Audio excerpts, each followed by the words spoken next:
सयखिया दाखालि मा बुंदों बेखौ आबसुआ दिनै जातीय छात्र संगठन हिसाबै दिलीप सयखियाखौ बयकट खालामनो हानाय साहस थानांगोन गैया। चन्दन ब्रह्म आरो खाम्फाया जाहैबाय एक नाम्बार मालायनि फाफ्लियाव सिलाय दोननानै गावग्रासो बिसोरो। आं जुदि आबसुआव थानायनो मोनब्ला दिनैनि दिनाव दिलीप सयखियाखौ बे बर' एरियायाव हाबहोआमोन, आङो बयकट खालामगौमोन आं। बेसेबांबा सिगांनिफ्रायनो आं बुंगासिनो दं इउपिपिएल बिपिएफ जमा जानायाव आंहा जेबो आपत्ति गैया। भेरगाव जिल्ला हिसाबै मोनबा समस्ति लानानै बिपिएफ हान्जाया दिनै आशीर्बाद रेलि खालामदों, ब्लेसिं रेलि होदों। बेवहाय जि उद्देश्य लानानै जोङो बे रेलिखौ खालामदों बियो बिराद पजिटिभ साक्सेसफुल होननानै जों बुंनो हायो।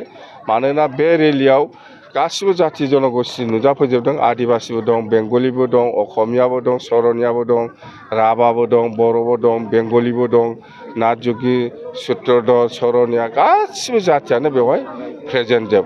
आरो जिथु अनुमान खालामनो हायो जोङो दिनै भेरगावनि मोनबाबो समस्तिया बिपिएफ हान्जानि दखलाव फैगोन होननानै जोङो दिनै रोखायै बुंनो हायो आरो 100%। आरो बे रेलिया ओरैबायदि मोजां जादों, खोब डिसिप्लिन।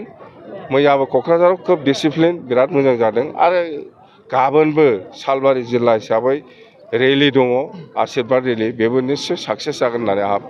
चन्दन ब्रह्म आरो खाम्फाया जाहैबाय एक नाम्बार मालायनि फाफ्लियाव सिलाय दोननानै गावग्रासो बिसोरो। बहा थाखोमाना दं, मानो ओंखारबोआखै, बेसोर सानैयानो नङाबा 2020नि इलेक्सननि सिगांनो प्रमद बर'मोनहा आंजों रायज्लायफैदोंमोन। प्रमद बर'बो दंमोन, ओमफ्राय रोंगोराबो दंबादि मोनबाय था, जायखिया साथाममोन बिसोरो।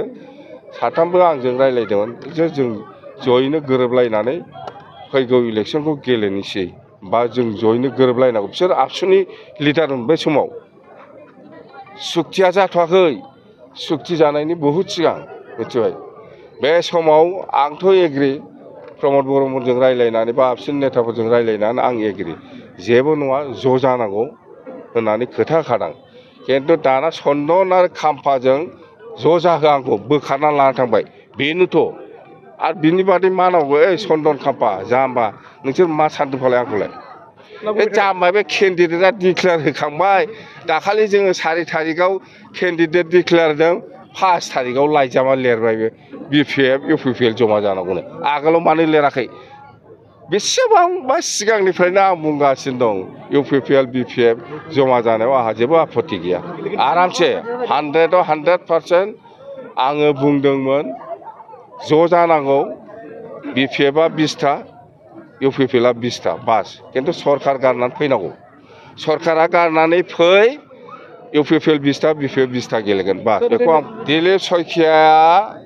दिलीप सयखिया दाखालि बे बिटिसिआवनो हाबनानै बबेबा इलेक्सन केम्पेइनाव खोथा बुंदों, मोनसे जायगायाव मोननै आयेन थानो हाया होननानै, बेनि सायाव बेबस्था लागोन जोङो होननानै खोथा होलांदों। बेथ' जोंनि थाखाय दुखुनांथाव बाथ्रा। बिनि सायाव दिनै आबसुआ मानो सिरि थाबाय थादों? मा इउपिपिएल बिपिएफ जमा जानांगौ, बेहाय मानो नांथाबाय थादों? आंनिबाथ' दिलीप सयखियाखौ बे आबसु, आं जुदि आबसुआव थानायमोनब्ला दिनैनि दिनाव, दिलीप सयखियाखौ बे बर' एरियायाव हाबहोआमोन, आङो बयकट खालामगौमोन आं। मानो साहस गैया? बबे मा इउपिपिएल बिपिएफ जमा जानांगौ, बेहायसो नांथाबगासिनो दं। बे बिपिएफआव खालि बर'ल' गैयालै, गासिबो जाथि दं। बे इउपिपिएलआव खालि बर'ल' गैया, गासिबो जाथि दं। नांथाब। दिलीप सयखिया दाखालि मा बुंदों बेखौ आबसुआ दिनै जातीय छात्र संगठन हिसाबै दिलीप सयखियाखौ बयकट खालामनो हानाय साहस थानांगोन गैया।